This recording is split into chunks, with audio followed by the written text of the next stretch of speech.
sangit adalah salah satu hama penting dalam budidaya tanaman padi. Hama ini dinamai demikian karena ia mengeluarkan bau sangit yang khas dan menyengat ketika dalam bahaya. Bau sangit yang dikeluarkan serangga ini adalah bentuk pertahanan diri terhadap ancaman para pemangsanya. Walang sangit memiliki berbagai nama dan sebutan di berbagai daerah. Di Sumatera, orang menyebutnya pianggang. Orang Sunda menyebutnya dengan nama kungkang. Orang Madura menyebutnya dengan nama tenang. Dan masih banyak lagi. Terlepas dari berbagai sebutan itu, walang sangit nyatanya memiliki serangan yang begitu berbahaya.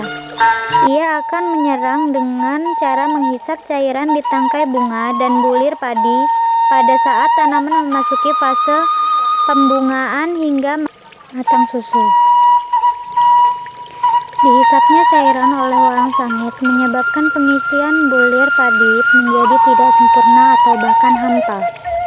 Bila pun bulir pada terisi, beras yang dihasilkan akan berwarna kekuningan, mengapur, dan harga jualnya menjadi rendah. Oleh karena itu, dapat dikatakan bahwa serangan walang sangit mampu menurunkan produksi sampai 80%. Walang sangit adalah serangga yang bermetamorfosis secara tidak sempurna. Walang sangit dewasa hidup selama 2 dengan 3 bulan. Selama itu, betinanya mampu menghasilkan telur yang berwarna merah kecoklatan sebanyak 200 dengan 300 butir telur. Telur-telur ini diletakkan secara berkelompok di atas permukaan daun dekat tulang utama malai. Setelah 5-8 hari, telur-telur itu diletakkan. Ia akan menetas menjadi nimfa-nimfa atau serangga muda ini, kemudian akan menjadi serangga dewasa setelah 17 dengan 27 hari untuk kemudian bisa memulai perkembangbiakannya. Pengendalian walang sangit dapat dilakukan secara terpadu lewat beberapa cara, diantaranya 1. Sanitasi rumput. Walang sangit memiliki keberagaman jenis inang. Pada area persawahan yang belum ditanami walang sangit kerap menggunakan rerumputan di kalangan atau tanggul sebagai inangnya. Oleh karena itu, pembersihan dari rerumputan di area tersebut sebelum masa tanam dapat menekan keberadaan inang alternatif yang bisa digunakan untuk bertahan hidup. 2. Pola tanam serempak. Hingga saat ini belum ditemukan varietas padi yang benar-benar tahan terhadap serangan walang sangit. Oleh karena itu, sebagai alternatifnya, pengendalian kultur teknis dapat dilakukan dengan menerapkan pola tanam serempak dalam satu hamparan yang luas. Sebaiknya padi ditanam secara bersama-sama untuk meminimalkan perkembangan hama walang sangit. 3. Penggunaan perangkap. Pada dasarnya walang sangit sangat tertarik pada aroma yang sangat menyengat.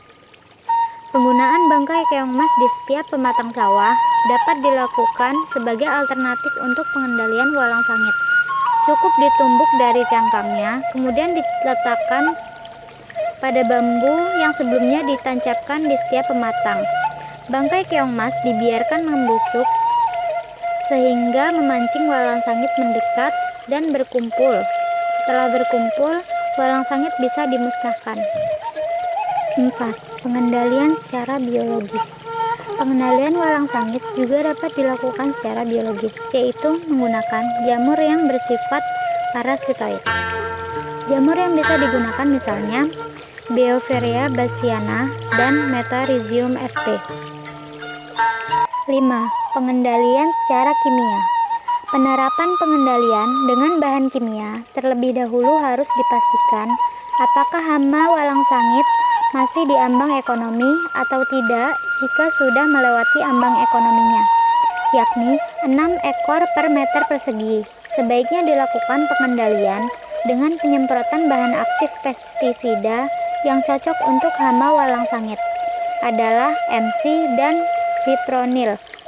Penyemprotan dilakukan pada sore atau pagi hari dan saat tanam padi berada pada fase matang.